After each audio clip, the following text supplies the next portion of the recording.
जय श्री कृष्णा मित्रों, आपका स्वागत है हमारे आध्यात्मिक चैनल हिमालयन टेल्स में, जहां हम सुनाते हैं उन दिव्य कथाओं को जो हमारे जीवन को ज्ञान, भक्ति और प्रेरणा से भर देती हैं।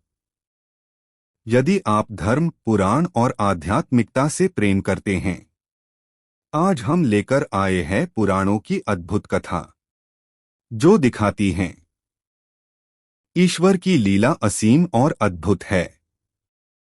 कभी वे हमें स्त्री शक्ति के रूप में करुणा सिखाते हैं, तो कभी पुरुष शक्ति के रूप में कर्तव्य का बोध कराते हैं। इला और सुद्युम्न की कथा बताती है कि जीवन के हर रूप में ईश्वर की कृपा छिपी होती है। बस हमें विश्वास और भक्ति बनाए रखनी चाहिए। तो चैनल को सब्सक्राइब करें, लाइक करें और अपनी सुंदर टिप्पणियां, कमेंट्स अवश्य साझा करें।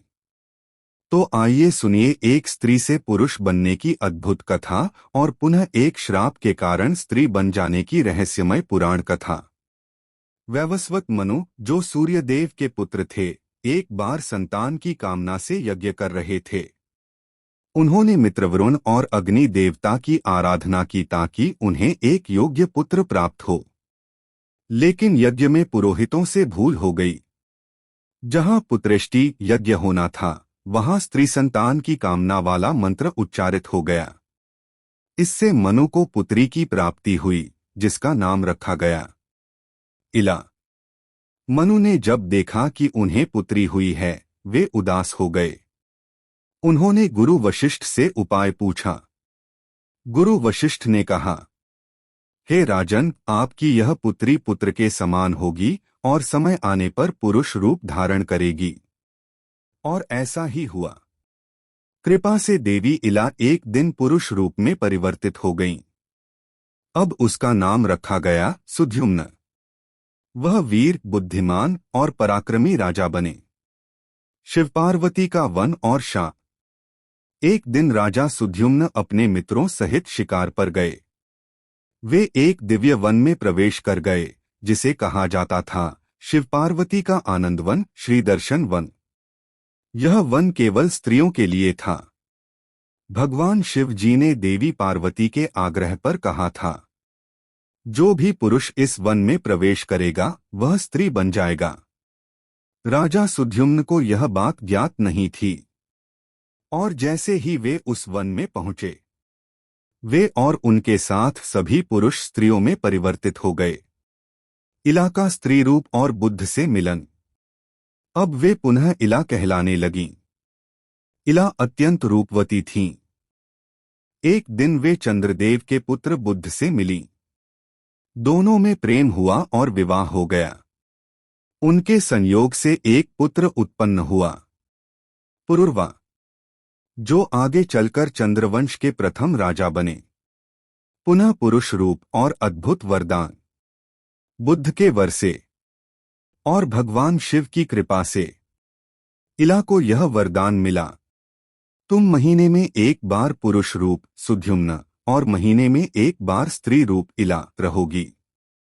इस प्रकार वे अर्धमास पुरुष और अर्धमास स्त्री रूप में रहकर अपने कर्तव्यों का पालन करती थीं।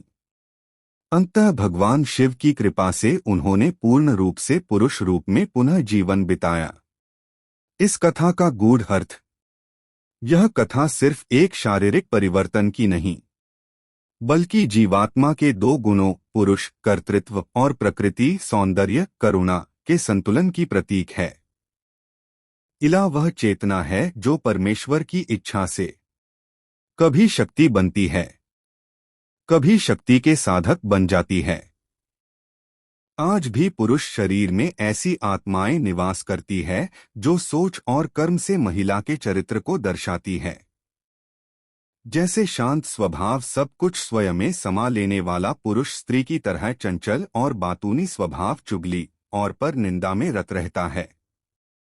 ये सब उसी पौराणिक घटना के सृष्टि चक्र को प्रमाणित करते हैं, जिसे सनातन धर्म में बहुत पहले समझकर कहानी के रूप में गुप्त कोड द्वारा सुरक्षित कर दिया गया था।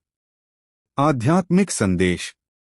भगवान शिव का वन स्त्री शक्ति का क्षेत्र है, जहां पुरुष अहंकार मिट जाता है।